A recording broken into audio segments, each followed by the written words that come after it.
Well, he was arrested more than half a dozen times. Since the first grade, he failed the second grade. He was headed down a path of destruction. Until one day he decided that he didn't want to end up dead or in prison. So he used education as his way out of the street life.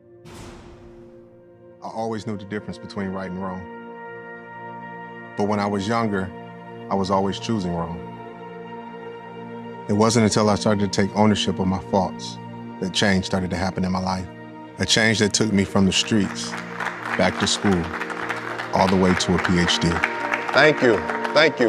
I went through the bachelor's program. I kind of flew through that with no problem. Same thing with the master's degree. But when I got to the PhD, that's when it was, I don't belong here. And I remember my first class was a writing class, and that instructor tore that paper to shreds.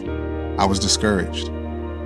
Later that night, while talking to my son on the phone, he said, "I'll talk to you later, future Dr. Coleman." And it was in that moment that I realized that I was more than a dad, I was his mentor. So I had to change my life. I couldn't give up in that moment, because if I had given up, I would give him permission to give up on anything he did. Well, I got my PhD. It wasn't about the education, it was about tapping into something deeper within myself to make me believe that I was able to do anything that I put my mind to. It put me in a position to inspire other people to do similar things. So I started going to schools and I started going to businesses, trying to inspire people to really not give up on themselves, especially young people.